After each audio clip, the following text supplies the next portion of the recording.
After shooting the basketball, I tell my shooters to shoot and stay, because then they are able to get the long rebounds. If they shoot and try to retrieve the basketball, they're taking themselves out of position to get back on defense and have no chance for the long rebound. The next progression for the jump shot is to apply the concept of the 1-2 step off the catch to shooting off a live dribble. This skill is known as the pull-up jump shot. Dribble into the shot, keeping the ball out in front of you. Push the ball out in front and take a long stride with your live or non-pivot foot. This enables you to step into the shot using the 1-2 step. The long stride with the ball out front also allows you to stay low and push past the defender. You should be skilled at dribbling with either hand and be able to go either direction, using either foot as the pivot. As a right-handed shooter dribbling to the right, you should pick the ball up with two hands into your shot pocket and continue into the shooting motion. If you're right-handed and going left, dribble the ball and allow it to come into your left hand and bring it to your shooting hand.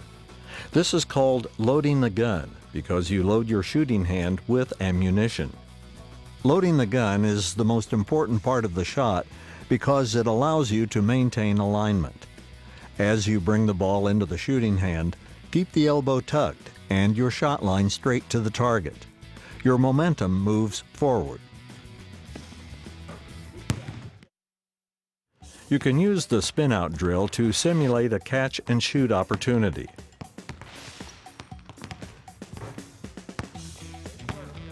Start in a balanced athletic stance and spin the ball toward yourself so that it bounces off the floor and into your shot pocket.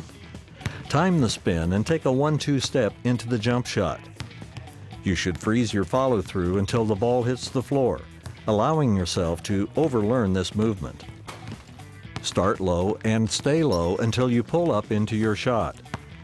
Practice spin-outs in strings to different spots on the floor and in both directions.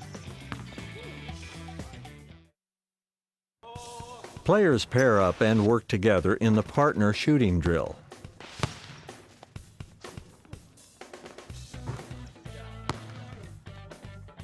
One player starts as the shooter and begins in a balanced athletic stance. The shooter calls for the ball, and the other player passes the ball from under the basket.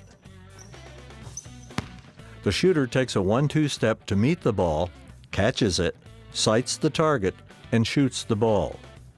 Players alternate as the passer and shooter. Shooters should use correct shooting fundamentals, and passers deliver good passes.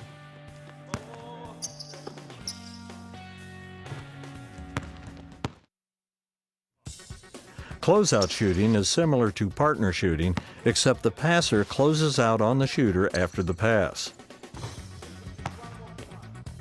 A proper closeout is executed by sprinting directly at the shooter before taking several short choppy steps to establish good defensive positioning and mirroring the ball with your hand to contest the shot. Adding closeouts from the passer will help the shooter stay low and move from low to high into the shot. Alternate shooting and passing and closing out. The triangle passing drill adds a rebounder and ball handling skills to jump shooting. Start with at least 5 players in each group.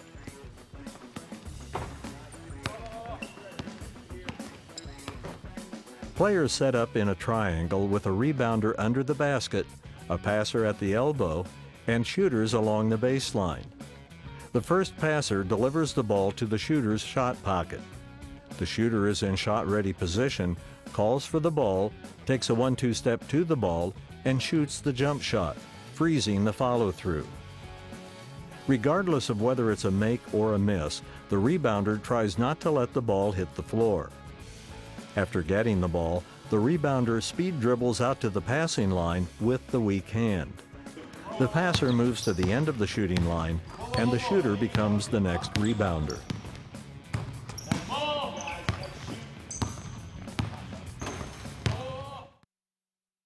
The transition jump shot drill teaches how to make the transition from a sprint to balancing for the jump shot.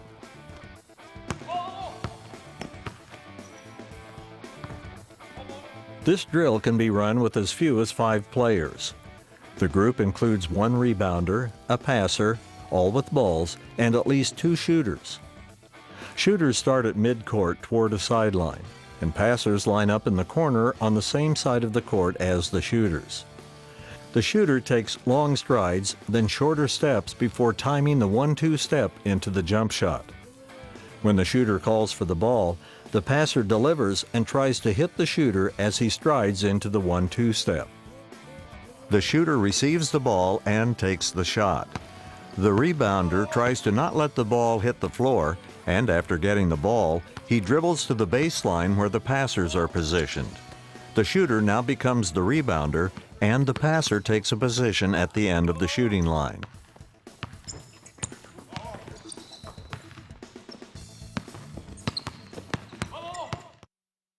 To practice the pull-up jumper, begin with the one-dribble pull-up drill.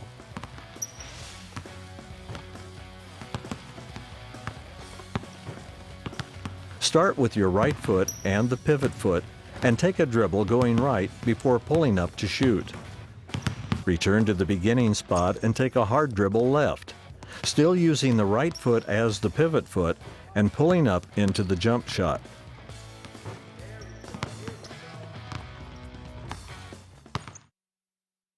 The two-dribble pull-up drill builds on the one-dribble drill using 2 dribbles to get a better and closer shot at the basket.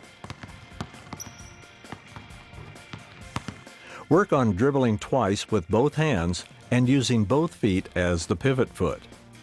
Perform 10 shots to each side for a total of 20 repetitions and repeat using your left foot as the pivot.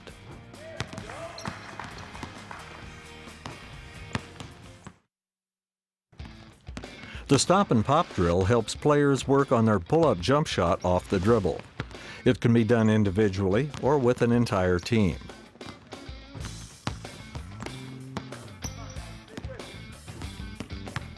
Players begin at half court and use a speed dribble up the court. The player stops on a dime to shoot a 12 to 15 foot jump shot. Perform this drill 10 times with each hand. You can run this drill full court and also incorporate different types of dribbles before stopping and popping.